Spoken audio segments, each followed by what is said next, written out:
Did you know that faith comes by hearing, and hearing by the Word of Yah? My goal is to bless you with the Word.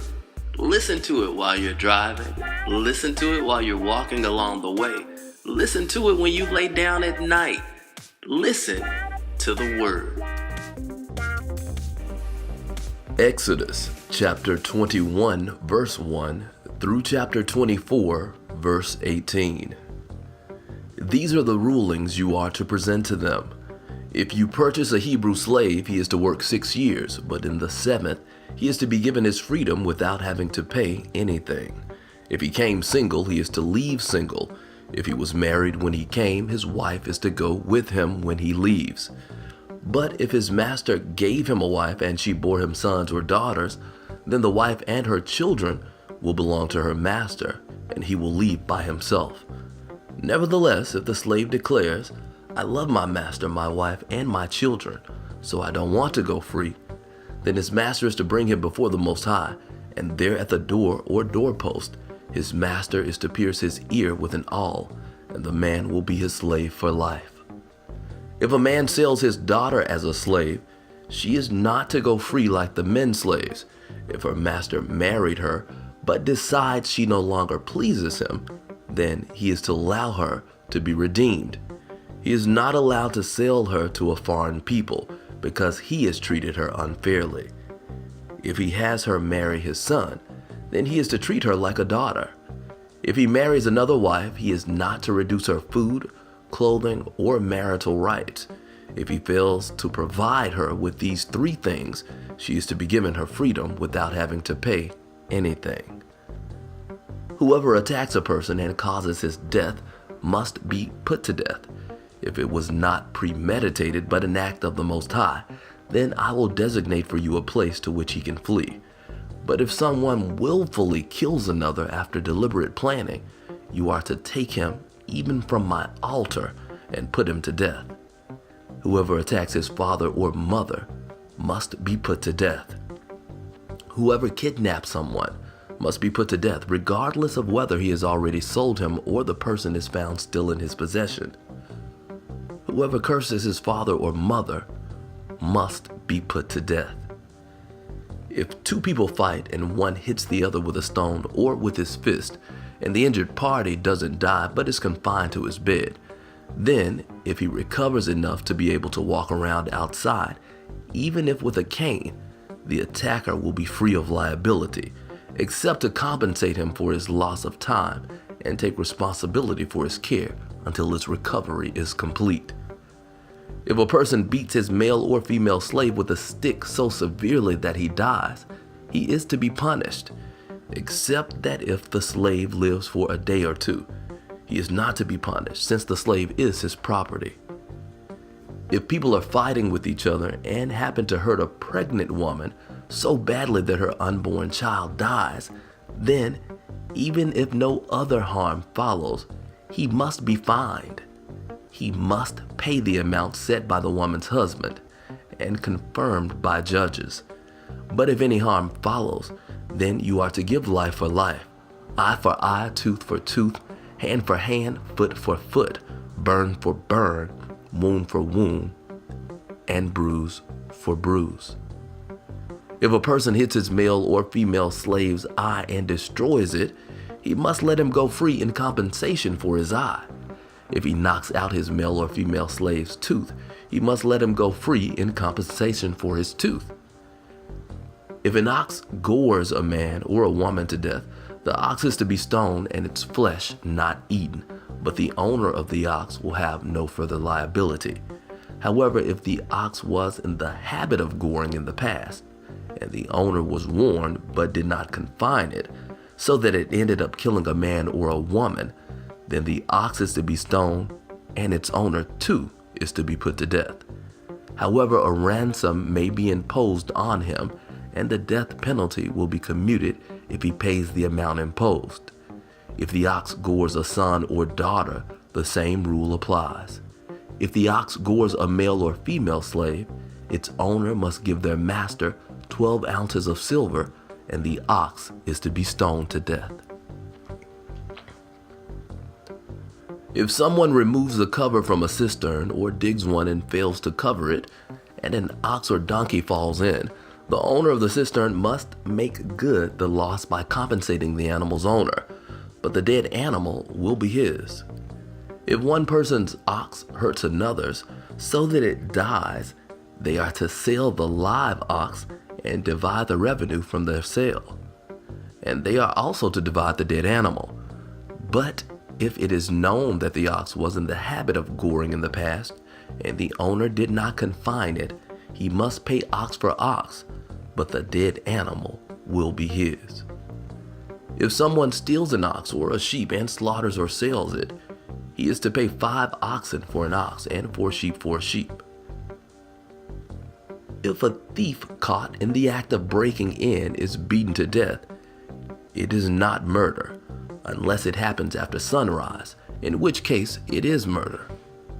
A thief must make restitution, so if he has nothing, he himself is to be sold to make good the loss from the theft. If what he stole is found alive in his possession, he is to pay double, no matter whether it is an ox, a donkey, or a sheep.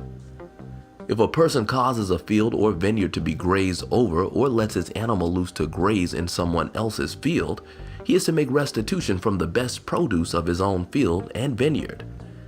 If a fire is started and spreads to thorns so that stacked grain, standing grain, or a field is destroyed, the person who lit it must make restitution. If a person entrusts a neighbor with money or goods, and they are stolen from the trustee's house, then if the thief is found, he must pay double.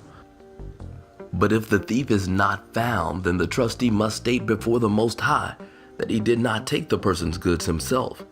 In every case of dispute over ownership, whether of an ox, a donkey, a sheep, clothing, or any missing property, where one person says, "This is mine," both parties are to come before the Most High, and the one whom the Most High condemns must pay the other one double. If a person trusts a neighbor to look after a donkey, ox, sheep, or any animal, and it dies, is injured, or is driven away unseen, then the neighbor's oath before Yahweh that he has not taken the goods will settle the matter between them. The owner is to accept it without the neighbors making restitution. But if it was stolen from the neighbor, he must make restitution to the owner. If it was torn to pieces by an animal, the neighbor must bring it as evidence, and then he doesn't need to make good the loss. If someone borrows something from his neighbor and it gets injured or dies with the owner not present, he must make restitution. If the owner was present, he need not make good the loss. If the owner hired it out, the loss is covered by the hiring fee. If a man seduces a virgin who is not engaged to be married and sleeps with her, he must pay the bride price for her to be his wife. But if her father refuses to give her to him, he must pay a sum equivalent to the bride price for virgins. You are not to permit a sorceress to live. Whoever has sexual relations with an animal must be put to death. Anyone who sacrifices to any god other than Yahweh alone is to be completely destroyed. You must neither wrong nor oppress a foreigner living among you, for you yourselves were foreigners in the land of Egypt. You are not to abuse any widow or orphan. If you do abuse them in any way and they cry to me, I will certainly heed their cry. My anger will burn and I will kill you with the sword. Your own wives will be widows and your own children fatherless. If you loan money to one of my people who is poor, you are not to deal with him as with a creditor, and you are not to charge him interest. If you take your neighbor's coat as collateral, you are to restore it to him by sundown, because it is his only garment. He needs it to wrap his body. What else does he have in which to sleep? Moreover, if he cries out to me, I will listen, because I am compassionate. You are not to curse the Most High, and you are not to curse a leader of your people. You are not to delay offering from your harvest of grain, olive oil, or wine. The firstborn of your sons you are to give to me. You are to do the same with your oxen and your sheep. It is to stay with its mother 7 days, and on the 8th day you are to give it to me. You are to be my specially separated people. Therefore you are not to eat any flesh torn by wild animals in the countryside. Rather, throw it out for the dogs. You are not to repeat false rumors. Do not join hands with the wicked by offering perjured testimony. Do not follow the crowd when it does what is wrong. And don't allow the popular view to sway you into offering testimony for any cause if the effect will be to pervert justice. On the other hand, don't favor a person's lawsuit simply because he is poor. If you come upon your enemy's ox or donkey straying, you must return it to him. If you see the donkey which belongs to someone who hates you lying down helpless under its load, you are not to pass him by, but to go and help him free it. Do not deny anyone justice in his lawsuit simply because he is poor. Keep away from fraud, and do not cause the death of the innocent and righteous, for I will not justify the wicked. You are not to receive a bribe, for a bribe blinds the clear-sighted and subverts the cause of the righteous. You are not to oppress a foreigner, for you know how a foreigner feels, since you were foreigners in the land of Egypt. For 6 years you are to sow your land with seed and gather in its harvest. But the 7th year you are to let it rest and lie fallow, so that the poor among your people can eat, and what they leave, the wild animals in the countryside can eat. Do the same with your vineyard and olive grove. For 6 days you are to work, but on the 7th day you are to rest, so that your ox and donkey can rest, and your slave girl's son and the foreigner be renewed. Pay attention to everything I have said to you. Do not invoke the names of other gods, or even let them be heard crossing your lips. 3 times a year you are to observe a festival for me. Keep the festival of matzah. For 7 days, as I ordered you, you are to eat matzah at the time determined in the month of Aviv. For it was in that month that you left Egypt. No one is to appear before me empty-handed. Next, the festival of harvest, the first fruits of your effort sowing in the field. And last, the festival of ingathering, at the end of the year, when you gather in from the fields the results of your efforts. 3 times a year, all your men are to appear before the Most High Yahweh.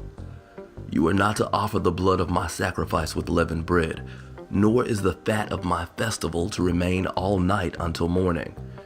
You are to bring the best first fruits of your land into the house of Yahweh your power. You are not to boil a young animal in its mother's milk. I am sending an angel ahead of you to guard you on the way and bring you to the place I have prepared. Pay attention to him, listen to what he says, and do not rebel against him, because he will not forgive any wrongdoings of yours, since my name resides in him. But if you listen to what he says and do everything I tell you, then I will be an enemy to your enemies and a foe to your foes. When my angel goes ahead of you and brings you to the Emorite, Hittite, Perizzite, Canaanite, Hivite, and Yebusite, I will make an end of them. You are not to worship their gods, serve them, or follow their practices. Rather, you are to demolish them completely and smash their standing stones to pieces.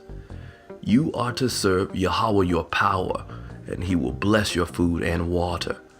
I will take sickness away from among you. In your land your women will not miscarry or be barren, and you will live out the full span of your lives. I will send terror of me ahead of you, throwing into confusion all the people to whom you come, and I will make all your enemies turn their backs on you. I will send hornets ahead of you to drive out the Hivite, Canaanite, and Hittite from before you. I will not drive them out from before you in 1 year, which would cause the land to become desolate and the wild animals too many for you. I will drive them out from before you gradually until you have grown in number and can take possession of the land. I will set your boundaries from the Sea of Suph to the Sea of the Philistine, and from the desert to the Euphrates River.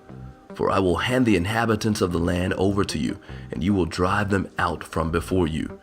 You are not to make a covenant with them or with their powers.